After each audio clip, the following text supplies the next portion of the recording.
What is my people?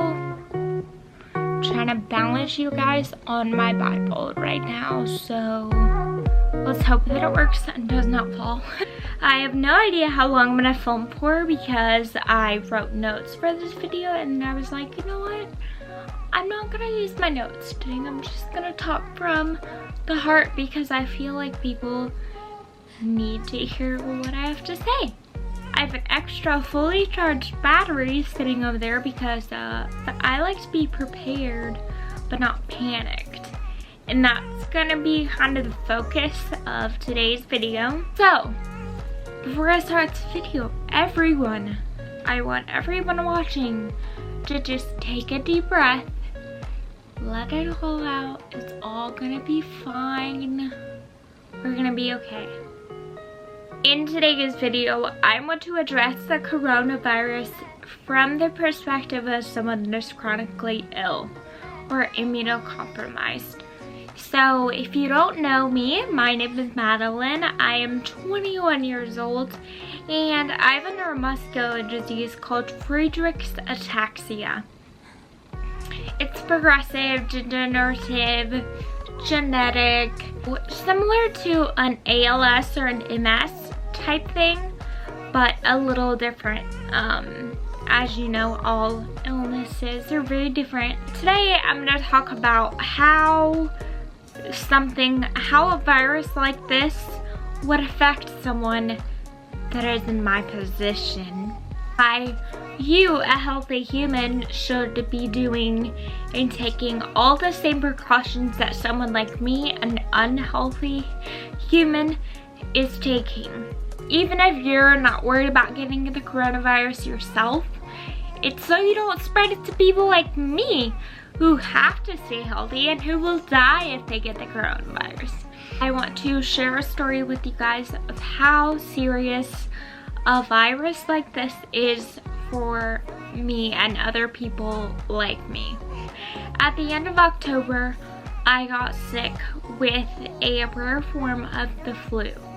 Now, usually whenever you get the flu, you have, fever, sore throat, whatever your symptoms are. And you go to the doctor and they'll test you for flu A, flu B, whatever. Well, because of the severity of my symptoms, I went to the emergency room. They did a blood test and they tested me for, I want to say like 14 or 15 different strains of the flu. First of all, that's just insane that there are that many strains of flu out there. Like, that's crazy. There are so many viruses out there that anyone can get. I tested positive for parainfluenza type 1. And the parainfluenza type 1 ended up attacking my heart, which I ended up getting a diagnosis of myocarditis after the parainfluenza. If you didn't already know, FA does cause heart issues. And so even though I have always lived with FA and I was diagnosed a while ago, I never really understood how severe something as little or as trivial as the flu could be for me. It took me a total of 5 months to totally recover from that. I didn't really put a video out there or put anything on social media about how bad the illness really was, but it was very, very hard on me. I have progressed like no one's business. FA used to be just a word, just a diagnosis, but now I am really experiencing the effects of this disease. I mean, you can hear it in my voice, you can see it more in my walking. It is much harder to do things. I feel like my energy supply is like just, people don't really understand how severe things like this can be. And I will be the first to say that I was one of those people that was not aware of this.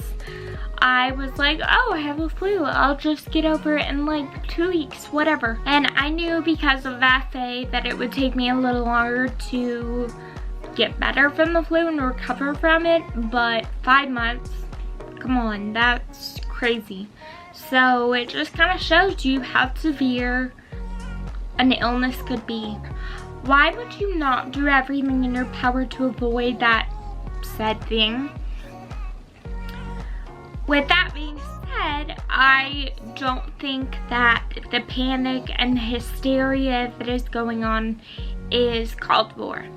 I mean, why are people going out and buying all of the toilet paper off the shelves? Like, this is crazy. I feel like a lot of the problem is you're being led by fear. We can't let fear lead us.